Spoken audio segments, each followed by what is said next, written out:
Los llamados géneros menores no lo son de ninguna manera, pues tienen su propia complejidad. Una mejor nomenclatura sería géneros no realistas. El teatro no realista se caracteriza por mostrar hechos modificando la realidad, pero con la intención de que el público vea reflejada una realidad, evidentemente, muchas veces criticando situaciones de tipo social. Los temas y personajes pueden ser fantásticos, pero deben resultar creíbles, verosímiles. Hoy en día en el teatro ocurre con frecuencia que se combinan elementos realistas con elementos no realistas. De esta manera podemos ver espacios y actuaciones que se mezclan para lograr un lenguaje propio.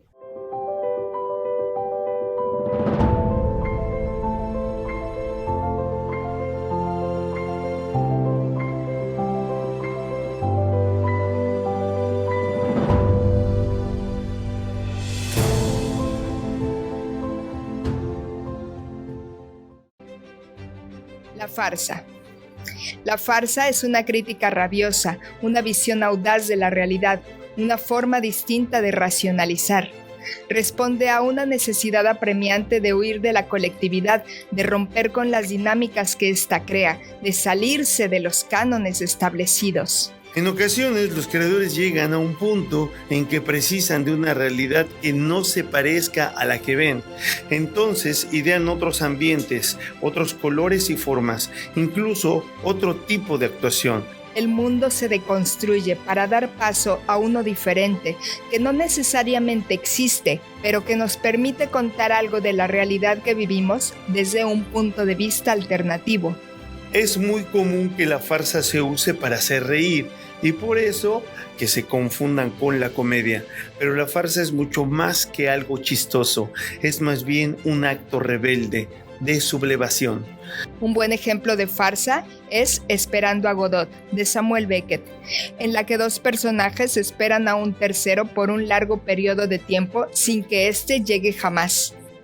Esta obra es una pieza fársica, porque los dos personajes tienen un significativo viaje interno, aunque en el exterior no haya muchos sucesos. La farsa tiene esta característica que la hace especial. Se combina con otros géneros para crear nuevas formas y así podemos ver una farsa cómica, una farsa trágica o una pieza fársica. La tragicomedia. Aunque suena a tragedia mezclada con comedia, no debemos confundirnos. La tragicomedia no es ni una cosa ni la otra. La tragicomedia es un hecho épico, nos relata una aventura, una conquista heroica. Exalta la voluntad y la capacidad humana. El héroe vence a la muerte y al destino adverso. Lucha por su meta hasta alcanzarla. Y en esta lucha, además de que puede recorrer grandes trayectos, también lo vemos madurar interiormente. Pasa de ser un personaje sin capacidades notables, pero sí con una voluntad férrea, a convertirse en un verdadero héroe, en un maestro de vida que ha superado los más duros obstáculos para cumplir con su misión. Es muy poco habitual que nos encontremos con tragicomedias en el teatro, pero este género se ha vuelto muy recurrente en cine, principalmente donde vemos adaptaciones de novelas como El Señor de los Anillos o Harry Potter.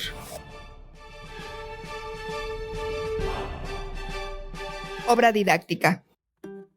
En la obra didáctica, el autor se sirve de los elementos del drama para exponer una tesis personal, para transmitir al espectador su ideología. Se pretende insertar una idea, mover conciencias, educar. La obra didáctica fue muy usada por la Iglesia Católica en la Edad Media para adoctrinar al pueblo en su religión. Los autos sacramentales son ejemplo de ello, y es de donde este género evoluciona. Actualmente se usa mucho para transmitir a los escolares conocimientos académicos o mensajes beneficiosos, como pueden ser el cuidado del medio ambiente, la higiene y el autocuidado o el respeto a los demás. Esto es el ejemplo más evidente de obra didáctica. Sin embargo, el género da para mucho más. Así tenemos a Bertolt Brecht como el mayor exponente de teatro didáctico, cuya obra nos transmite principalmente su ideología comunista. Dos de sus obras más conocidas son Madre Coraje y sus hijos y La ópera de los 3 centavos.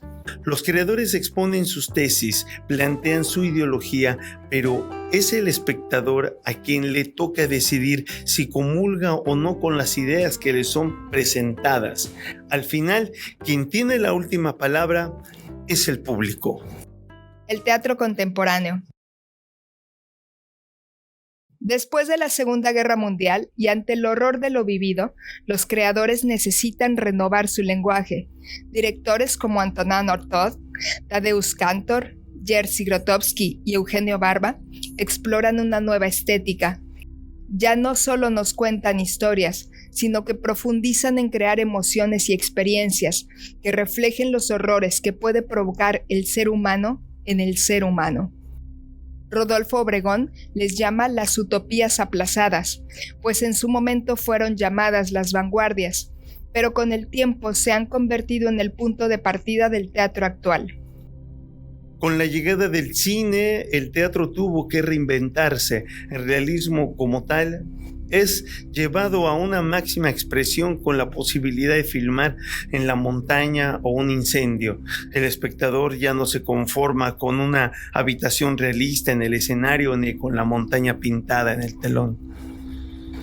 El teatro es un acto colectivo, por lo que las nuevas tendencias en las artes visuales empiezan a influir en la concepción del espacio escénico y el diseño de arte. Incluso la ausencia de elementos en la escena propone una estética llamada el espacio vacío.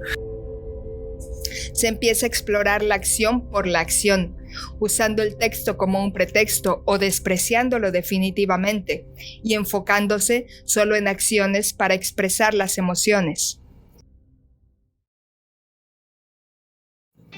En Estados Unidos, la revista musical da paso a una nueva manera de hacer teatro. Se cuenta que una compañía de danza compartió un teatro con una compañía de teatro que no tenía dónde actuar, dando por resultado The Black Croc, la primera obra musical de la que se tiene noticia. El musical surge como una forma de teatro dirigido a las masas y para un público diverso. El cine adopta este lenguaje y, lejos de menoscabar al musical, lo posiciona en el gusto del público estadounidense. En 1943, el musical Oklahoma es el primer gran espectáculo en presentarse en Broadway, con más de 2,000 representaciones. Empieza la época de oro de los musicales que, lejos de perder fuerza con la guerra, al igual que el cine, se convierte en una herramienta de propaganda. El musical ha crecido de manera tal que es una industria que genera millones de dólares con producciones espectaculares como Jesucristo Superestrella, Los Miserables o Wicked, que se han presentado por todo el mundo y en diversos idiomas. Las posibilidades técnicas del cine y la televisión alejan al teatro cada vez más de la unidad de tiempo y espacio de la que nos hablaba Aristóteles. Las reglas de la narración visual han cambiado y el teatro debe hacerlo también. Si bien la exploración del teatro en la pura acción ha sido enriquecedora, no es cercana al público, por lo que la dramaturgia empieza a explorar nuevas formas. Sin dejar de lado el teatro realista, los dramaturgos experimentan la temporalidad alterando la unidad de tiempo. Un ejemplo de ello es Traición, de Harold Pinter, que cuenta la historia desde el final hasta el principio. El realismo y no realismo se combinan en las puestas en escena. Esta posibilidad permite incluso desafiar la unidad de acción, pues hay propuestas que no siguen una historia, sino muchas pequeñas historias para expresar un punto. Los dramaturgos exploran una nueva forma de escribir, la narraturgia, que es una forma en la que la narración permite al personaje estar en cualquier tiempo o lugar con solo narrarlo, sin que la acción sea alterada. El teatro hoy en día tiene muchos lenguajes.